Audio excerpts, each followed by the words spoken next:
Nabi Muhammad itu orang yang sangat mulia, benar toh? Kita uji ya. Satu, tidak akan sah Islam seseorang kalau dia hanya bersyahadat kepada Allah, tidak bersyahadat kepada Muhammad. Misalnya nih, saya mau masuk Islam, Pak. Asyhadu an la ilaha illallah. Terus, udah itu aja, aku cuma itu aja. Nggak sah Islam. Itu satu. Yang kedua, jangankan malaikat, Allah saja berselawat kepada, benar nggak? Innallaha wa malaikatahu yusholluna 'alan nabi. Itu bukan saya yang bilang, bukan Rasul yang bilang, Allah yang sebut. Ya. Sesungguhnya Allah dan para malaikat berselawat kepada Nabi. Selawatnya Allah beda memang dengan selawatnya malaikat. Kalau Allah berselawat mendoakan Nabi dalam konteks melindungi Nabi Muhammad, karena Nabi Muhammad itu dimaksumkan dari dosa dan dipastikan dijamin masuk surga. Tapi uniknya Nabi Muhammad itu tetap amalannya salah satunya adalah istighfar. Itu paling menarik. Padahal pertanyaannya sederhana, untuk apa dia lagi istighfar? Itu harus kita bayangkan. Makanya Bapak Ibu, saran saya itu kepada kita semua yang awam ini, yang banyak, yang khotoan nisyan, banyak dosa, jangan pernah hilangkan istighfar menjadi model hidup kita. Jangan istighfar tuh kayak orang kreak tuh, orang kreak istighfar. Astagfirullahaladzim, astagfirullahaladzim, tapi dalam hatinya, apalah dosa gue, nggak ada dosa gue, nggak ada. Hati-hati. Jangan sampai kita merasa tidak punya dosa.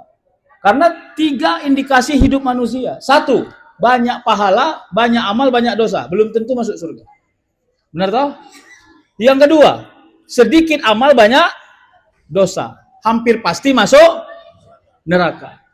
Yang ketiga, tidak ada amal, dosanya banyak kali. Wajib masuk neraka. Kita yang mana coba? Nomor 1, nomor 2, nomor 3? Nomor 1. Wah, saya nggak percaya diri, saya masih nomor 2 lah ya.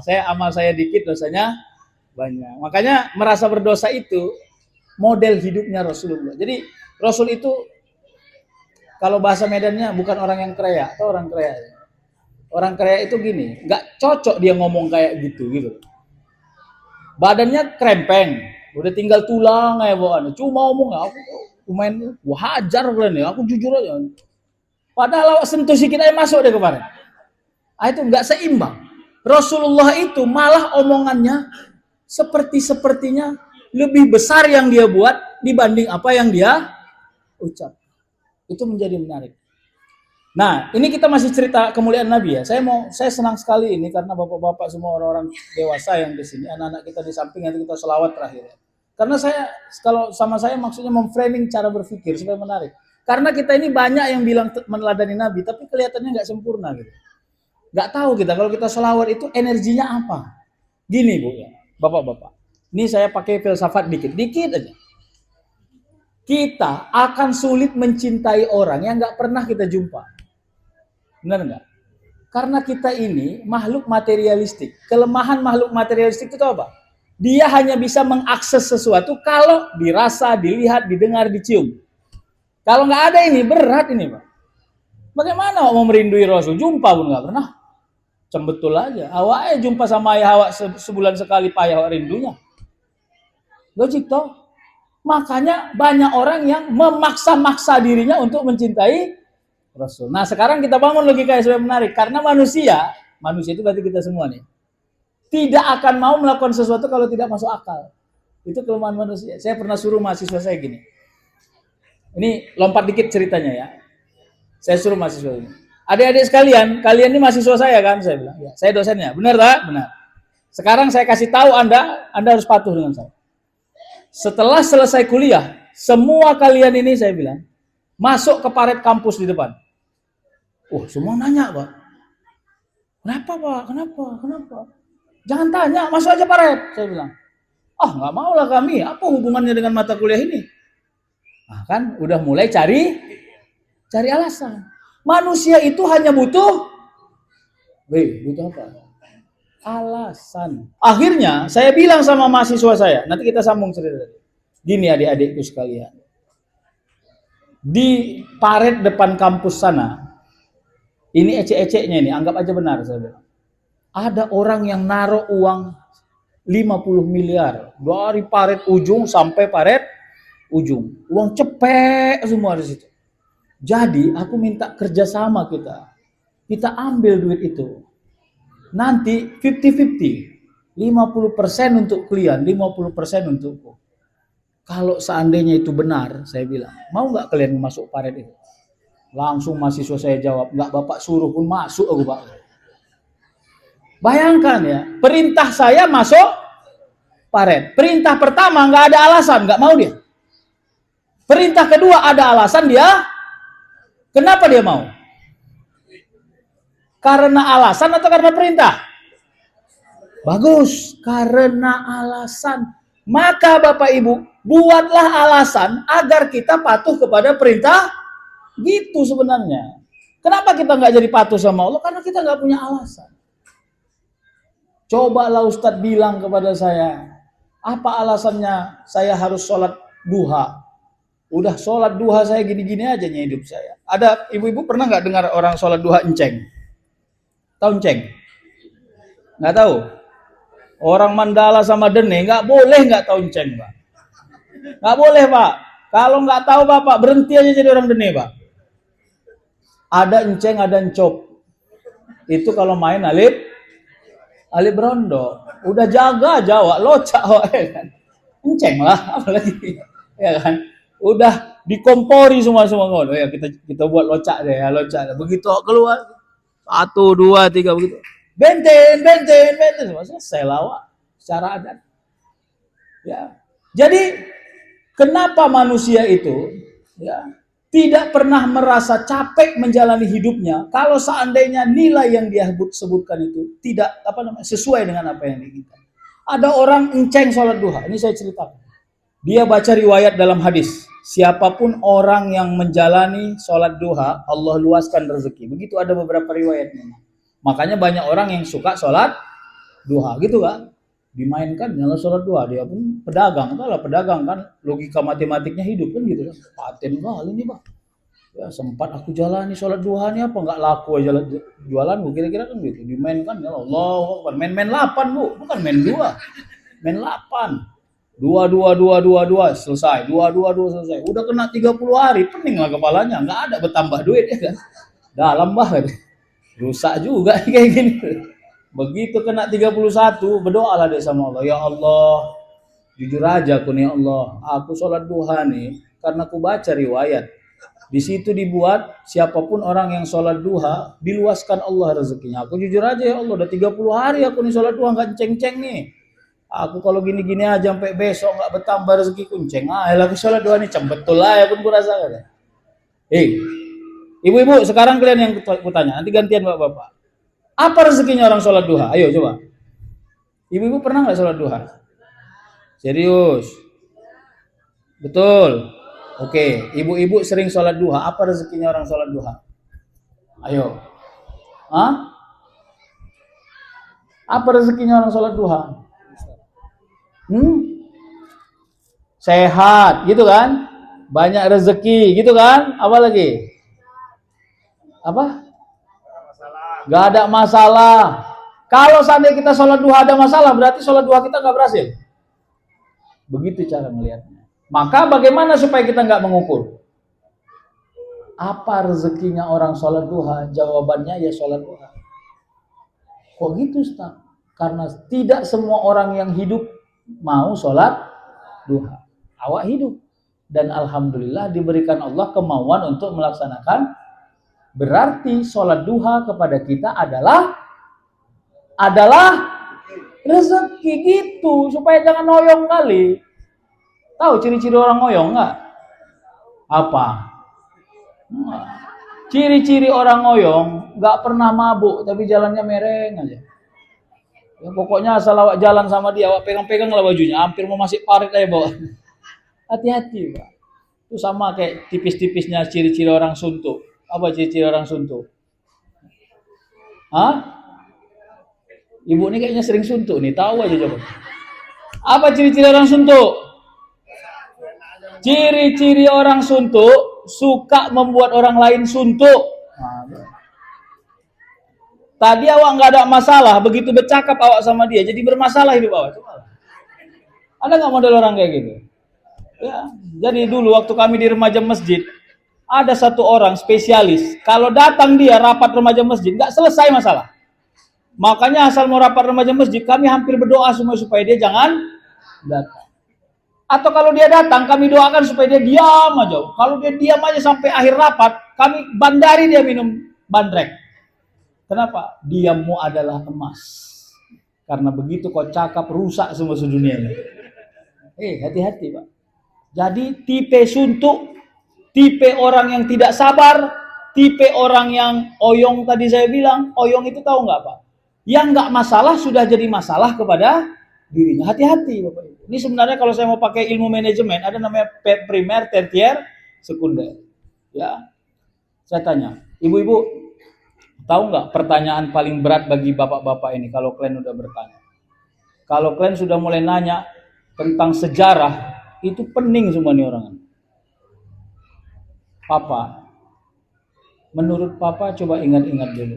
Kapan terakhir kali kita ganti horden ini? Berat itu pertanyaan. Serius. Kalau dijawab salah, nggak dijawab bahaya. Laki-laki ini Bu, nggak pernah hanya takut sama kalian. Cuma kebetulan kalian sering kelihatan menakutkan itu. Paham nggak gitu? Hah? Jadi berhentilah jadi orang yang iya Bu, udahlah itu. Kalau di luar orang nih beteng, nggak beteng. Semua orang mau mau dipitingnya semua orang. Begitu sampai rumah berat dia nengok bininya tuh. Ya. Makanya nih hati-hati. Kalau udah ditanya, Bang, coba abang ingat Bang, kapan terakhir kali kita beli horden ini? Ya. Lalu dijawab suaminya, tahun lalu kok nggak salah deh. Salah Bang. Ini kita beli 4 tahun lalu di Medan Mall lantai 2 agak keling yang jual Bang.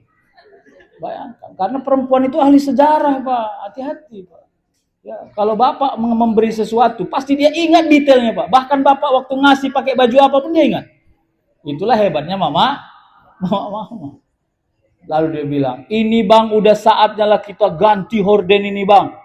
Langsung suami berdalil kan. Udahlah ganti horden itu kan gak serius. Apa gak serius? Di mana marwah mama papa gua? Di mana muka mama? Kalau datang tamu ke rumah dibilang orang itu aja horden kita, apa kata orang? Gitu kan? Bukan mama di sini. Saya bilang mama simpang limun. Tenang, kita sedang gosipi orang lain. Slow sih. Udah? Nih saya kasih tahu ibu-ibu, ini serius ini. Gak apa-apa, nggak diundang lagi pun nggak ada masalah nih. Karena model saya ceramah ini memang selebor-selebor aja, serius. Nggak bisa saya ceramah yang ini, nggak bisa. Ini saya kasih tahu kalian ibu-ibu, ya.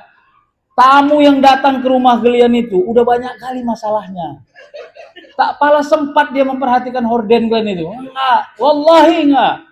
Begitu dia masuk, Assalamualaikum, ya Allah ini aja horden kau ya dari tahun. Enggak ada itu. Kalau ada cari. Makanya kenapa harus tiap hari raya ganti toples? Macam betul aja. Mau berapa lusin toples kalian di rumah itu? Betul kan Pak? Silahkan ketawa Pak. Cuma di sinilah kalian bisa ketawa. Sampai rumah rusak balik kalian.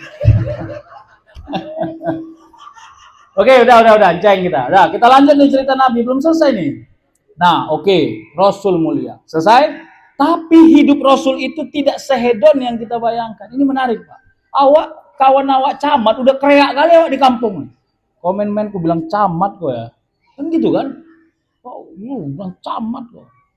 Berapa kali kita kayak gitu? Nabi Muhammad udah pernah loh kayak gitu. Komen main, ku bilang Allah kok, cuman kok? Nggak ada Pak. Mana lebih enak? Nih bapak-bapak yang jawab sekarang. Mama diam. Mama udah selesai. Mana lebih enak? Jadi anggota DPR. Boleh bicara anggota DPR nya? Boleh lah ya. Nggak apa-apa. Jadi anggota DPR atau jadi Nabi? Mana lebih enak? Kalau urusannya dunia. DPR kita hitung ya. Kita nggak apa-apa ngitung rezeki orang aja. DPR punya rumah dinas, benar toh? Mobil dinas, benar toh? tunjangan, tendangan, saltoan. Ya. Tunjangan bersin benar, racim cair, Pak. Awak 6 kali awak bersin, kena tampar sama bini awak. Berobat kau makanya. Kemana-mana anggota DPR naik Poredes loh Pak. Tahu Poredes? Wiwiu Pak. Enak nggak jadi anggota DPR? Jadi Nabi, ada nggak rumah dinas Nabi? Onta dinas BK merah ada? Hah? Nggak, ini serius, ada nggak? Berapa tunjangan Nabi per bulan dari Allah? Sampai 40 juta. Kalau nggak ada, pertanyaannya kenapa Nabi mau jadi Nabi? Ayo jawab. Ibu-ibu, ada nggak yang mau kerja sama saya? Saya lagi cari pekerja nih. Serius. Saya gaji tiap minggu, saya doakan masuk surga. Itu gajinya. Ada yang mau nggak? Harus lillahi ta'ala loh hidup di dunia ini. Seperti lillahi ta'alanya Rasulullah Sallallahu Alaihi. Kalau gitu ibu-ibu harus kerja sama saya. Saya doakan masuk surga tiap minggu. Gimana? Cocok? Hepeng dona mengatur negara. Hati-hati Pak. Di situ aja kita udah kalah jauh. Saya mau bilang, gaya-gaya aja kita meneladani Nabi. Ecek-ecek semua. Kenapa? Makanya kalau Bapak Ibu lihat nanti tulisan saya yang baru saya tulis, saya bilang keteladanan Rasul itu adalah Rasul punya kesabaran yang heroik. Rasul itu sabarnya bukan jelek. Saya mau bangun logika saja. Enak nggak minum ini? Mana lebih enak minum ini atau minum jus pokat? Jus pokat kata ibu sambil ini. Bu, telan aja. Oke. Jadi, kalau di sini dihidangkan jus pokat sama air putih, kira-kira dari 100 orang, 90 orang akan memilih jus pokat. 10 orang akan memilih air putih. Kenapa? Karena jus pokat lebih prestisius. Prestisius itu apa? Lebih hebat lah gitu ya. Dibanding air putih. Nah, sekarang yang dihidang air putih. Jus pokat ada nggak? Oke. Kerja saya apa untuk air putih ini? Ini saya udah masuk teknis ini. Kerja saya kepada air putih ini adalah minumlah air putih ini dan lupakan jenis minuman yang lain di kepala saya. Selama di kepala saya ada jus pokat, tidak ada enak-enaknya minum air putih. Itulah hidup. Tahu nggak yang paling ribet kita hidup ini? Awak makan nasi yang awak masak, tapi yang awak ingat nasi tetangga orang. Enak kali dia ya bang, dia makan pakai rendang aja loh bang. Entahlah bang, kita cuma telur, entahlah bang, capek. Aku jujur ya bang, capek kali loh aku jadi bini kau bang, serius bang. Ini saran saya, kalau capek segera meninggal,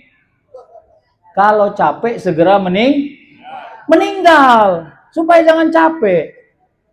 Kalau nggak mau meninggal, maka jangan. Iya, pilihannya cuma 2 Pak. Siapa yang capek? Tulis tangan. Ada nggak? Kalau nggak ada, maka kita ini tidak akan meninggal. Kalau sudah capek, segera. Oh iya. Maka saran saya, jangan sering-sering bilang, iya bu, pening malaikat Israel itu nengok kita. Asik kawan nih.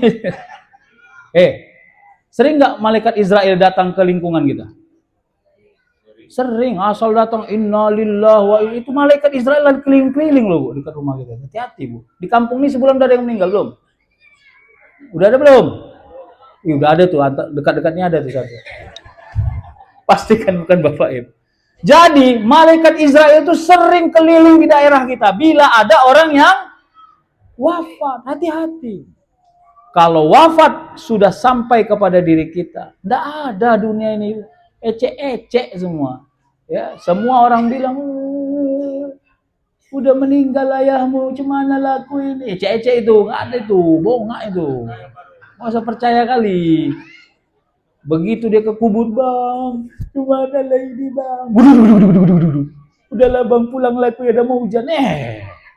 Kau bilang kau nggak bisa hidup kalau nggak ada aku.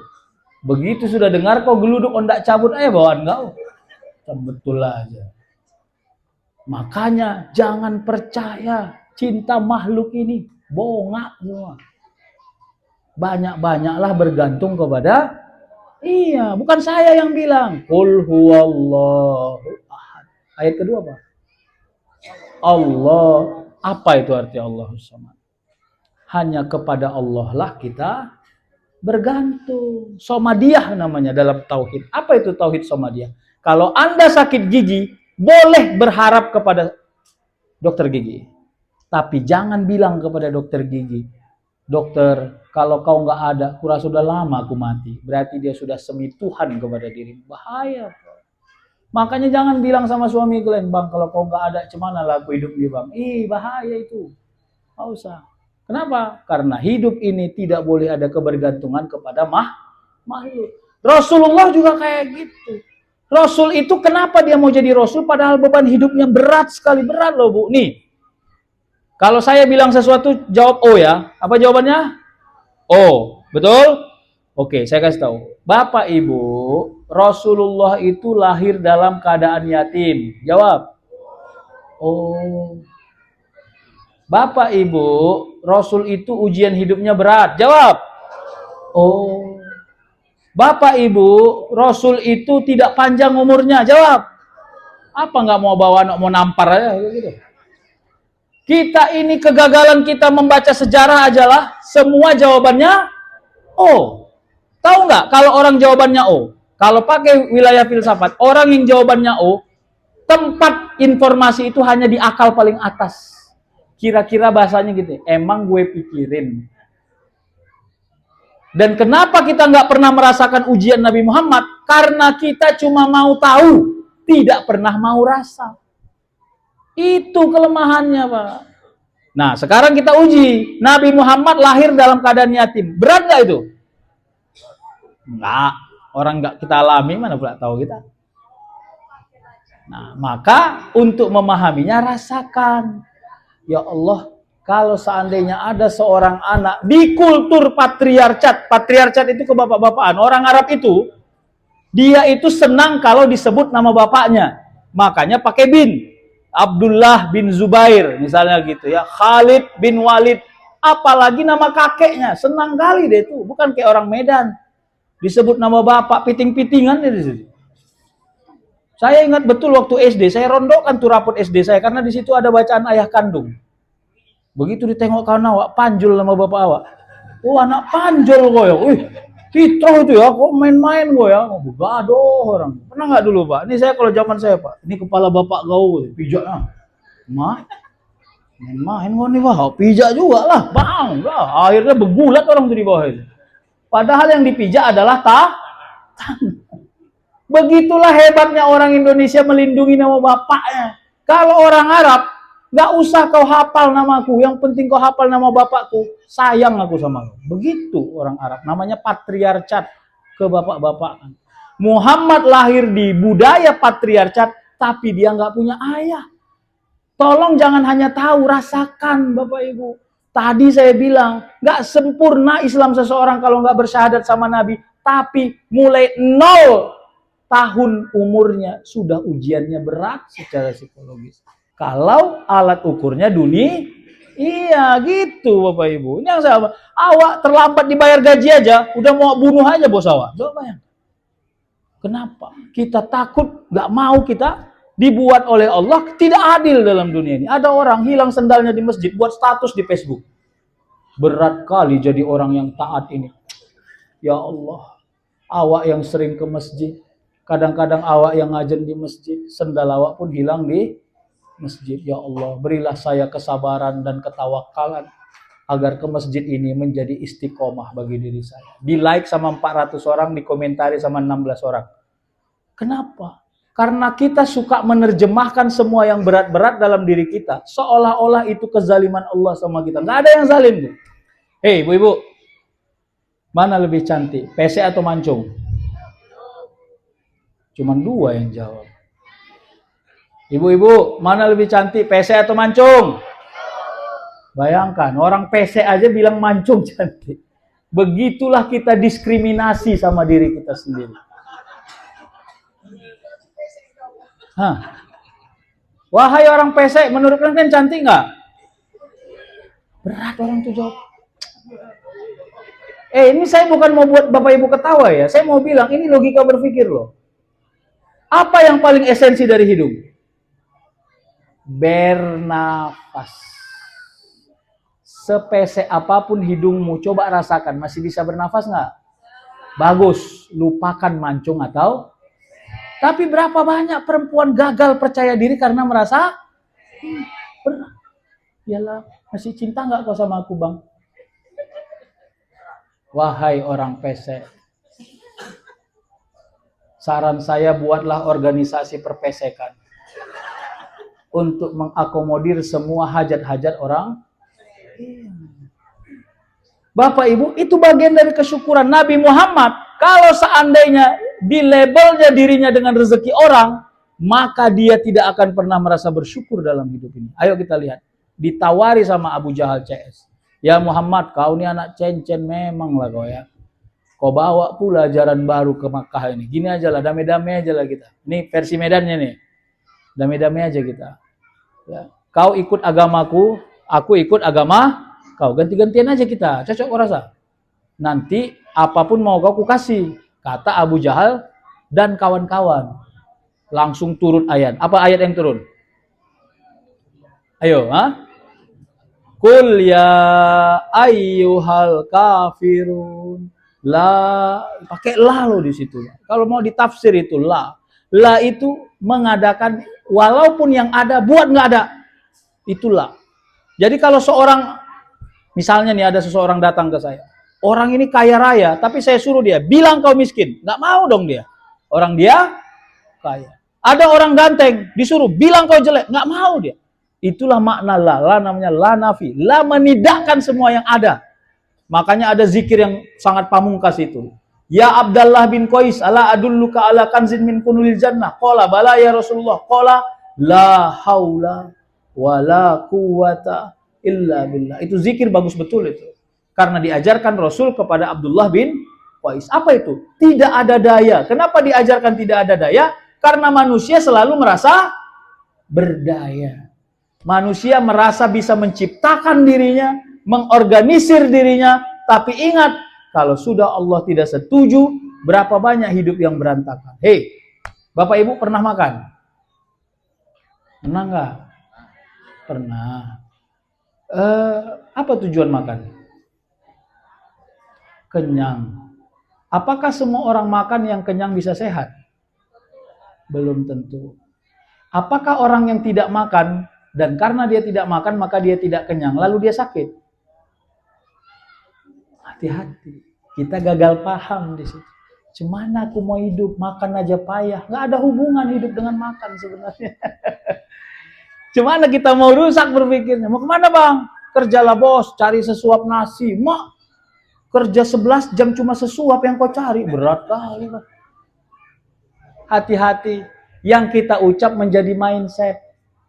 Ya, apa disebut al-kalamud doa? Ucapan itu adalah doa. Jadi variabelnya terlalu besar. Nanti kalau saya sebut, ada orang mau berangkat ke Jakarta, cuma 2 hari dia ke Jakarta, naik pesawat, kopernya 3. Lebih banyak lagi jumlah koper dari hari. Rasulullah waktu hijrah, itu kalau disebut, dia tempat punya minum itu, dari ujung sini sampai segini, cuma segitu doang besarnya. Itulah yang dia bawa selama dia berangkat dari dari Makkah sampai ke Yasrib. Yasrib itu Madinah sekarang. Bayangkan waktu Rasul hijrah dulu belum ada Indomaret. Gimana kalau dia capek? Mau kemana dia? Rest area belum ada. Coba bayangkan. Bapak Ibu pikir Rasul itu hijrah naik bus pariwisata? Enggak loh Bu. Coba maksud saya semanual itulah rasakan betapa Rasul itu melakukan kehidupan yang super sangat sulit. Tapi kehidupan yang diberikan Allah tidak seistimewa yang dibayangkan. Makanya ayat tentang la a'budu ma ta'budun wala antum a'biduna ma a'bud wala ana a'bidum ma abattum wala antum a'biduna ma a'bud lakum ditutup dengan dinukum waliyadin. Kenapa? Kenapa? Karena Allah bilang secara tersirat, "Hei Muhammad, Kalau kau mendiskusikan dunia sama yang bukan punya dunia, salah. Yang punya dunia itu adalah Allah. Begitu dia. Bapak Ibu. Ayo kita lihat bagaimana misi kesabaran Rasul. Gini. Yang nggak ada, jangan pikirkan. Ini pelan-pelan nih.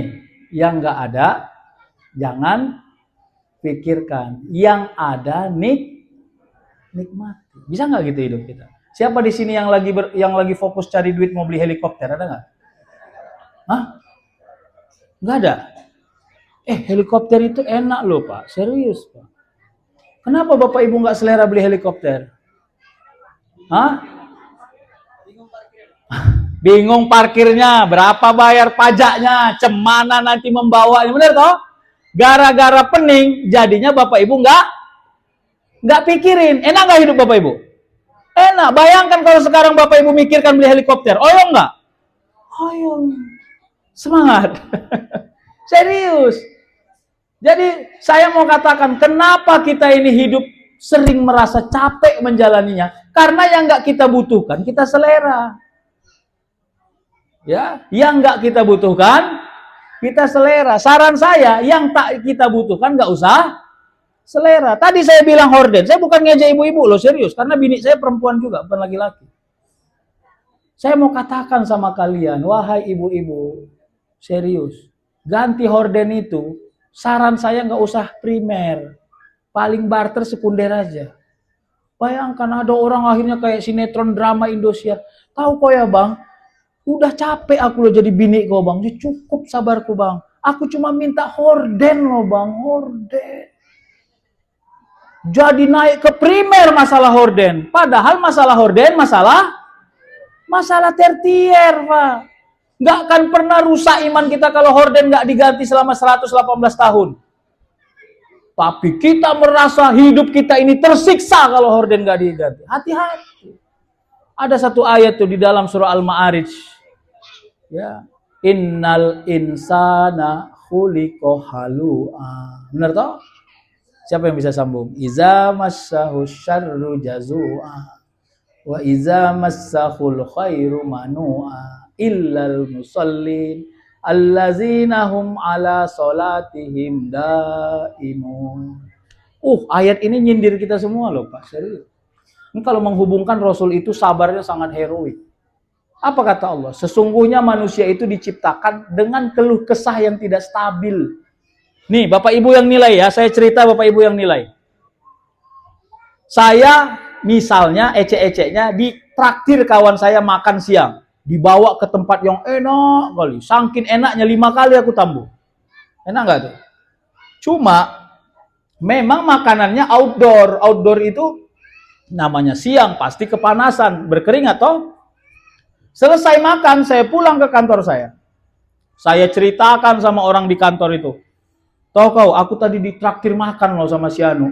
Panas sekali ya Allah. Panas, berkeringat baju aku. Entahlah. Ada nggak cerita yang hilang di situ?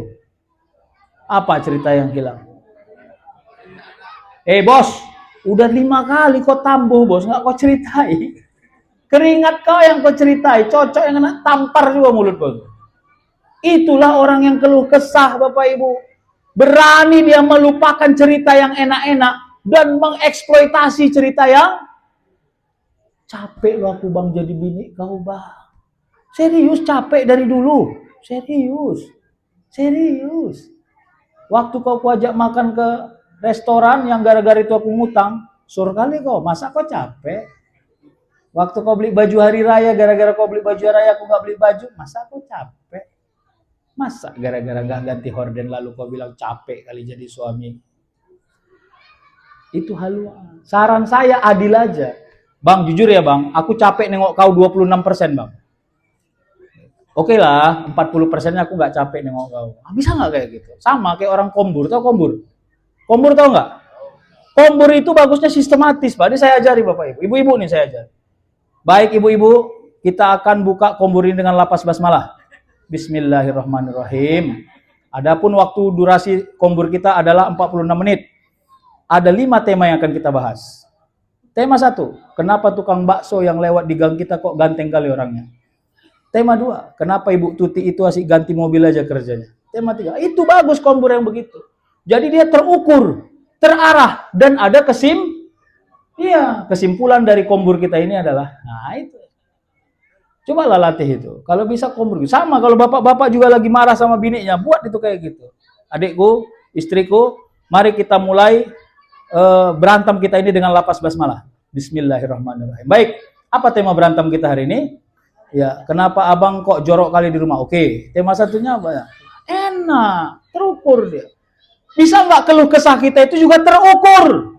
Kalau you berani bilang jelek saya 2, tolong ceritakan, habis waktu ya? Tolong ceritakan baik saya juga 2, supaya adil. Itulah yang disebut dengan innal insana khuliqa. Allah tuh marah, gini loh, kau lapar cuma 1 hari, dari umur kau 57 tahun, cuma 1 hari kau lapar. Itulah yang kau bilang-bilang ke muka bumi ini bahwa kau lapar. Terus selama ini kau kemana waktu kau kenyang? Hati-hati Bapak Ibu. Saran saya, nikmati yang masih ada. Kalau sudah tua, ada yang udah tua belum sini? Kalau sudah tua, tidak usah ingatmu muda. Mana lebih enak? Jadi orang tua atau jadi orang muda? Ayo coba. Hah? Ayo kita buat ukurnya ya. Kalau orang tua sudah pernah muda. Kalau orang muda belum tentu. Ayo, mana lebih enak? Orang tua atau orang muda? Bagus. Makanya jadi orang tua harus gembira. Iyalah, saya kan Batak. Masa saya bilang game aja ibu-ibu pening loh. Oke? Bersahabatlah dengan asam urat, bersahabatlah dengan kolesterol, bersahabatlah dengan gula. Jangan jadi keluh. Ada model orang masih ditengoknya kepala kambing itu udah naik kolesterolnya. Memang ada model yang gitu. Belum lagi dimakan, masih ditengok-tengoknya. Paham nggak Pak? Udah, memang begitu nikmatnya. Dulu dia datang pakai parfum, sekarang sudah pakai fresh care. Pokoknya kalau udah wangi fresh care, tahu lah kalau dia udah datang. Udah datang Wak Upi? Belum. Kenapa? Belum bawa fresh care. Jadi nikmati hidup yang seperti itu. Hei ibu-ibu, mana lebih enak? Waktu kecil kita minum es krim kan enak kali tuh. Coba bayangkan es tengtong, tahu es tengtong? Yang digunting-gunting esnya itu. Dulu harganya bisa cepek, 2 cepek gitu toh. Itu kan berondok-berondok awak minumnya itu, makan es itu kan. Kenapa? Mama awak merepet. Sekarang sudah jadi mama-mama, kita merepeti anak kita kalau minum es. Mana yang betul? Mama-mama atau anak-anak? Hah?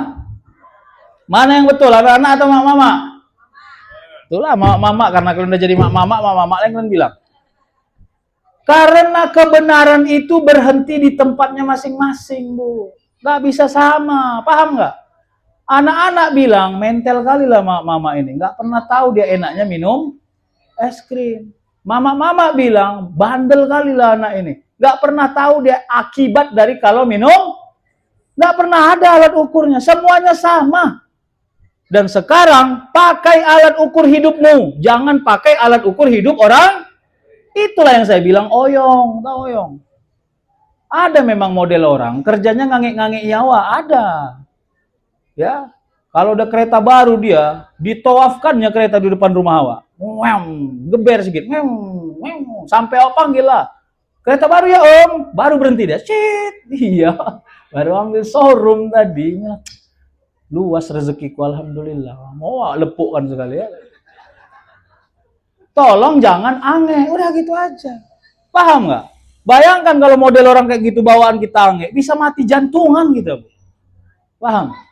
Ya. Siapa nih? Saya kasih saran sama ibu-ibu. Kalau bapak ibu belum pernah punya Alphard, tahu mobil Alphard? Mobil Alphard tahu nggak? Tahu. Kalau belum pernah punya mobil Alphard, saran saya nggak usah bayar pajak mobil Alphard, mahal loh. Pajak mobil Alphard sekarang 10 sampai 15 juta. Iya, nggak usah. Serius, itu bagus tuh bang. Kalau bapak ibu belum punya mobil Alphard, nggak usah bayar pajak mobil Alphard. Setuju nggak? Alhamdulillah, saya senang loh.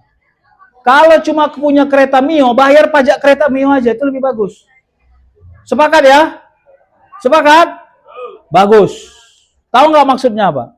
Kalau Anda nggak pernah punya mobil Alphard, maka Anda nggak pernah punya tanggung jawab bayar pajak mobil Alphard. Udah gitu aja. Bisa nggak melihat sesuatu yang nggak kita punya? Bukan variabelnya ange, tapi variabelnya rezeki. Ya Allah, saya bersyukur rumah saya nggak besar. Capek lo nyapunya ya Allah. Kalau enggak kita yang menghibur diri kita, orang lain nggak sempat menghibur diri kita. Serius Bapak Ibu. Dan cara kita menasehati diri kita adalah tadabbur terhadap alam yang Allah ciptakan ini. Kalau engkau merasa susah dengan hidupmu, lihat orang yang mungkin lebih rendah dari dirimu dan dia masih pandai mengatur hidupnya. Nah, sedikit lagi tentang Rasulullah. Maka Bapak Ibu, apa heroiknya Rasulullah? Rasul tidak pernah bermanja-manja kepada Allah. Titik. Waktu Rasul mau wafat, ditanya sama Jibril. Itu kalau Bapak Ibu ke Nabawi, itu ada kubah hijau itu. Itu kan kuburannya Rasulullah, itu di Raudhah. Di bawahnya itu ada namanya Babu Jibril, pintu Jibril. Waktu Rasul mau wafat, Jibril itu masuknya dari situ. Pintu Babu Jibril itu jarang dibuka, kecuali ada orang-orang hebat yang datang ke Madinah. Dari situlah Jibril selalu masuk, dibuka pintu oleh Fatimah. Apa kata Jibril waktu Rasul sudah mulai panas tinggi badannya? Ya Muhammad, kau ini kan kekasih Allah. Nggak ada manusia yang disayangi Allah kecuali engkau yang paling besar kasih sayang Allah kepada engkau. Mintalah sama Allah agar umurmu dipanjangkan. Nanti aku aminkan, kata Jibril. Kenapa? Karena Jibril sudah mulai ragu. Ini Nabi Muhammad jangan-jangan sudah akan habis waktu hidupnya. Apa kata Rasul? Ayo. Kata Rasul, ya Jibril, aku cukupkan takdirku pada apapun yang Allah sudah tentukan untukku. Itu jawaban apa itu? Ya, awak kalau ditelepon Kepling, bukan Kepling sini, Kepling sana. Bro, ada sembako nih, mau nggak kau? Sama kau nih 10. Mau nggak? Ambil dong. Cocok. Kenapa? Dekat. Rasul dekat kepada Allah. Nggak pernah dia minta macam-macam. Bagi Rasul, cukup apapun takdir itu, itulah yang mau dikerjakan. Nah, inilah menjadi kekuatan. Bisa nggak kita melihat hidup kita ini sangka baik? Ya, kenapa saya pakai premis-premis tua, muda? Orang tua rezekinya beda. Orang muda rezekinya beda. Orang kerja rezekinya beda. Orang pensiun rezekinya udah normal aja. Jangan aneh nengok hidup orang lain. Udah selesai. Serius. Dan itulah kesabaran yang heroik yang dipunya oleh Rasulullah SAW. Maka salah kalau dibilang Rasul itu miskin, salah. Siapa bilang Rasul miskin? Ya, coba bayangkan, awak seleranya makan nasi padang pakai telur dadar. Asal ketemu sama orang, makan awak masih asik pakai telur dadar. Dibilang orang, kasihan kali dia ya. Nggak usah kasihan bos, slow aja, aku sor sama ini. Urus hidupmu, aku urus. Bisa nggak kayak gitu hidup ini?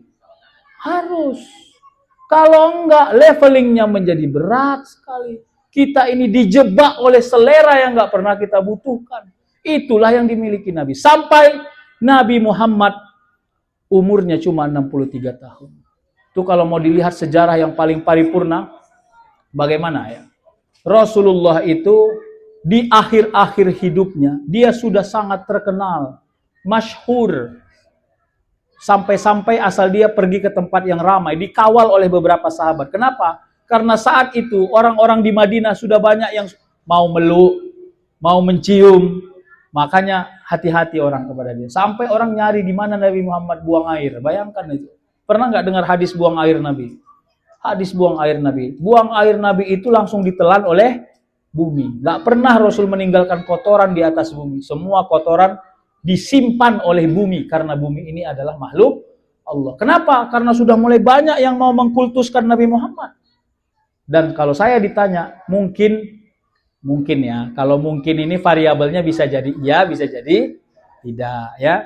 Kalaulah seandainya 10 tahun lagi aja ditambah umur Nabi, mungkin ini makhluk sedunia ini sudah Islam, mengikut agama Muhammad. Tapi Allah bukan begitu mau. Itu namanya dualitas kalau dalam filsafat itu namanya dualitas. Dualitas itu gini. Yang Allah mau, kita harus mau. Yang kita mau, belum tentu Allah mau. Pelan-pelan ya. Yang Allah mau, kita harus mau. Yang kita mau, belum tentu Allah mau. Maka kerja kita adalah memau-maukan apa yang Allah mau. Itu maksudnya. Jadi kita mau A, Allah nggak mau. Dalam bayangan kita, kok kejam kali Allah. Bukan urusan kau itu. Paham nggak gitu? Sampai kita nanti ngomong ini, kenapa Palestina dibiarkan Allah? Hati-hati. Nggak sampai ke situ derajat berpikirmu. Allah kadang-kadang menguji orang dengan cara membelajarkan hidup-hidup orang untuk diri kita. Kalau mau begitu, variabelnya gampang. Nabi Nuh itu berat loh ujiannya. Apa ujian Nabi Nuh? Ayo. Dia punya anak dan istri yang ingkar kepada Allah. Berat nggak tuh? Siapa di sini ibu-ibu yang mau anaknya ingkar kepada Allah? Tunjuk tangan, biar saya doakan. Hah? Pilih mana? Anak ingkar sama Allah atau hilang sendal jepit di masjid? Bagus kan? Logik toh? Logik. Tapi kenapa itu dipilihkan sama Allah? Itu silahkan baca surah Hud. 3 kali Nabi Nuh minta sama Allah agar diselamatkan anaknya. Karena anaknya tenggelam, gak mau naik kapal. Kata Nabi Nuh, ya Allah dialah keturunanku, berikanlah dia petunjuk. Lalu Allah bilang, tidak, dia jahil. Allah sebut jahilin. Dia orang jahil. Diminta lagi sama Nabi Nuh. Tidak, kata Allah. Sampai terakhir Nabi Nuh dimarahi oleh Allah. Kata Allah, aku lebih tahu apa yang aku takdirkan dibanding kau. Baru menyerah Nabi Nuh. Kalau Nabi Nuh baperan, udah enceng dia jadi Nabi. Betul lah ya pun Allah gini, enceng aja lah, aku udah gak ada gaji, anak awak ingkar, aku gini-gini lah yang malas aku betul aja ya Allah, capek lo kayak gini ya Allah, iya jujur lah. Kenapa gak kayak gitu Nabi Nuh? Kenapa dia sami'na? Karena yang memiliki Nabi Nuh pun adalah itu variabel tauhidnya. Jadi jangan noyong kali Pak, slow aja. Ada orang datang ke pesta, maaf ini ya, ini saya gibah nih sedikit. Gak cocok mukanya dengan emasnya. Oh yong ibu itu namanya, Masya Allah. Kok hancur kali ibu, nih emasnya banyak kali ya. Stres ibu tahu. Bu jangan tengok mukanya. Gini. Makanya kadang-kadang hidup ini pilihan. Cantik nggak banyak duit? Nggak cantik banyak. Ayo pilih mana? Ayo istihoroh aja. Istihoroh dulu. Jangan bilang istihoroh. Itulah adilnya Allah dalam hidup ini. Saya cuma mau bilang itu. Udah. Makanya jangan definisikan hidup kita seperti orang lain. Sedikit lagi penutup. Maka Bapak Ibu. Di jam 11 nih. Ya. Maka Bapak Ibu. Pandai-pandailah bertutur dengan baik. Ya. Karena apapun yang kita ucapkan. Itu adalah ciri pikiran kita. Karena manusia takkan mungkin mengucap sesuatu yang tak dipikirkan mungkin. Kecuali orang gila. Kalau orang waras, dia hanya bisa ucapkan sesuatu yang dia pikirkan. Selesai. Ya, ini kalau ada ibu-ibu di daerah rumah saya sana. Bukan daerah sini. Jadi ada kawannya sakit di rumah sakit. Sebagai ibu-ibu pengajian mengunjungi lah kan biasa itu kan bapak-bapak yang jarang. Kalau bapak-bapak ini mana ada begitu sakit dia itulah mampus di situ kan merokok misalnya gitu. Akhirnya apa? Datanglah ibu-ibu ini mengunjungi orang yang sakit. 3 orang lah perwakilan pengajian bawa buah yang ada keranjang atau keranjang yang ada buahnya. Saya nggak tahu mana yang betul. Terserahlah. Assalamualaikum. Waalaikumsalam. Kami dari pengajian. Oh iya masuk. Gimana Bu? Inilah udah mulai sehat. Amin. Teringatnya, ini bahaya nih kalimat teringatnya Bu. Mama ini suka kali bilang teringatnya, serius loh. Bu, jangan sering-sering bilang teringatnya lah Bu. Banyak kali yang Ibu ingat. Kurang-kurangnya aja. Teringatnya, sakit apa Ibu ya? Asam lambung. Kami doakan sehat ya Bu, gitu kan? Apa jawab Ibu yang sakit itu? Amin. Tapi ngeri kali lu asam lambung tuh, hati-hati lu. Ini bukan apa-apa, aku cuma ngasih tahu aja loh. Naik jantung Ibu tuh sepukul ya kan. Tapi insya Allah Ibu sehat. Amin. Udah berapa hari Bu sakitnya? 3 hari. Kemarin tetanggaku 6 hari meninggal kayak gini. Naik lagi Ibu tuh. Tapi kami doakan sehat ya Bu. Amin. Berapa lah umur Ibu? 56. Ih, ngeri loh Bu. 57 kemarin saudaraku meninggal. Noel.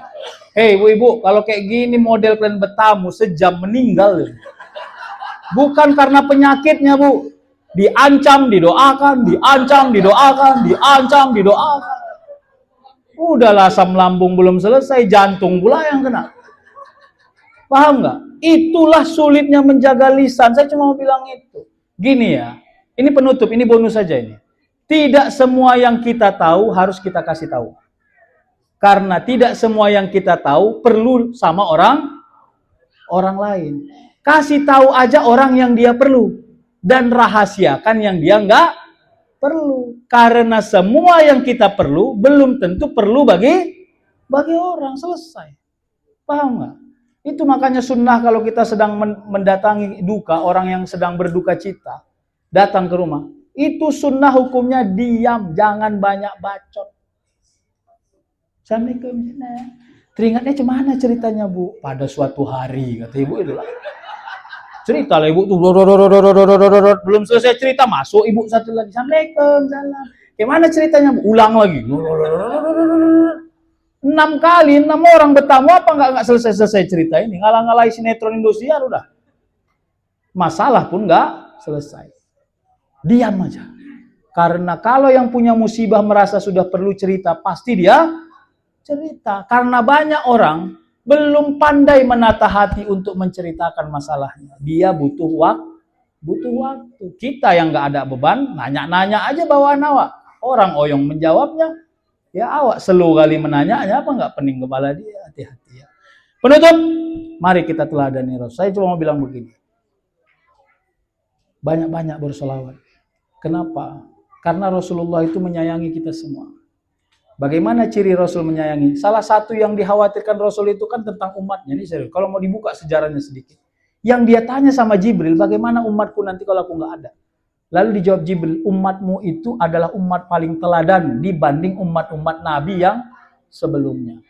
Ternyata itu benar. Ini serius. Supaya kita jangan suka berantem loh Pak. Serius Pak. Ini gara-gara kunut atau nggak kunut, hampir piting-pitingan orang tuh di masjid. Selalu aja mau kunut kok banting, nggak kunut nggak usah. Apa payah kali? Ya, mana yang salah? Sholat gini atau sholat gini? Mana yang salah? Yang nggak sholat kan kawani, yang sholatnya gini kan marahi. Paham nggak? Slow aja. Jadi gini, umat Nabi Muhammad itu sudah lama nggak ketemu. Kita ini nggak ada yang ketemu sama Nabi kan? Tapi masih bertahan Islam itu di kita. Itu hebat. Silahkan buka sejarah peradaban Islam. Mau siapapun pengarangnya, mau Ira M. Lapidus, mau Ahmad Syalabi, ya, mau Tarikhul Islam, silahkan buka semua kita. Di sana disebut begitu Muhammad wafat. Salah satu kejadian yang paling mengerikan terjadi adalah banyak orang murtad berpindah agama. Padahal dia ketemu sama Nabi. Makanya bersyukur loh kita ini. Nah, jarak kita dengan Nabi, ini Nabi di sini kita jauhnya jarak. Lalu banyak perbedaan, wajar. Biasa itu. Kenapa? Enggak semua hal yang diinformasikan Nabi sama kita. Direct informasinya enggak. Tapi masih bertahan Islam itu, bertahan tauhid itu, bertahan semua amal. Ya, tidak menjelek-jelekkan. Kadang-kadang kita ini dikotomik loh. Tahu dikotomik, membeda-bedakan, sok paten jawabannya. Kalau ada orang pakai uniform kayak gini terus dia bilang, itu OKP-nya itu sok paten. Enggak. Jangan lihat orangnya, lihat perbuatan. Saya mau bilang, saya bukan karena ada orang-orang, enggak. Bagi saya, Rasul itu juga mengayomi loh kepada semua orang.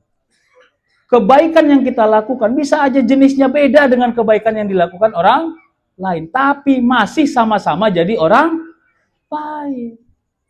Mana lebih bagus, berjenggot atau enggak? Ayo, coba jawab. Yang enggak bagus, enggak berdagu.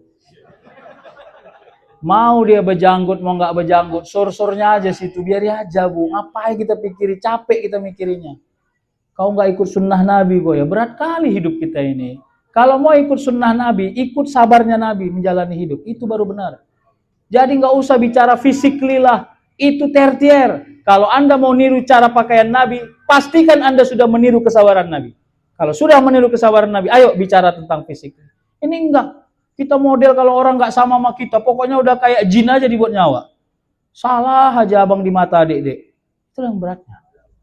Paham enggak? Nah itu hati-hati. Jadi insya Allah, selama kita masih berselawat kepada Rasulullah, menjadikan ajaran-ajaran Rasulullah menjadi bagian dari perjalanan ketaatan kita selama sepanjang hayat. Insya Allah kita akan mendapat syafaat dari Rasulullah Sallallahu Alaihi Wasallam. Bapak Ibu, semua amal ini ikhtiar, usaha ini. Gak ada orang yang bisa memastikan dia masuk surga atau enggak. Tapi tidak berusaha itu salah. Ya, di dalam kitab Uspuri ada disebut, ada seseorang, nih hati-hati. Dia ahli taat, nggak pernah berbuat jahat. Sehari waktu datang orang yang nggak taat ke masjid itu, ke tempat sholat itu. Dia bilang, kau orang nggak taat, saf belakang. Ya, belum pernah aku tengok kau di masjid ini sering. Belakang lo, nggak pantas kau di depan. Satu.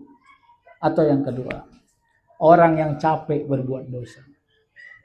Mau datang ke masjid pun malu dia. Ya Allah, apa pantas aku masuk ke masjid ini? Banyak kali dosa aku. Tapi ya Allah, mana tahu inilah jalan kau merubah aku. Entah yang gak panjangnya umurku ini. Izinkanlah aku masuk kepada masjid. Berwudu dia. Diambilnya soft paling belakang. Tahu diri dia. Kenapa dia bilang, gak pantas aku berada di soft depan. Biarlah aku berada di belakang. Di dalam rokaat-rokaatnya, hadir rasa takut kepada Allah. Hati-hati. Orang kayak gini bisa jadi lebih mulia di sisi Allah Subhanahu wa taala. Penyakit orang taat mudah menjadi sombong. Dan tolong berhentilah jadi orang sombong. Itu aja. Berhentilah jadi orang sombong.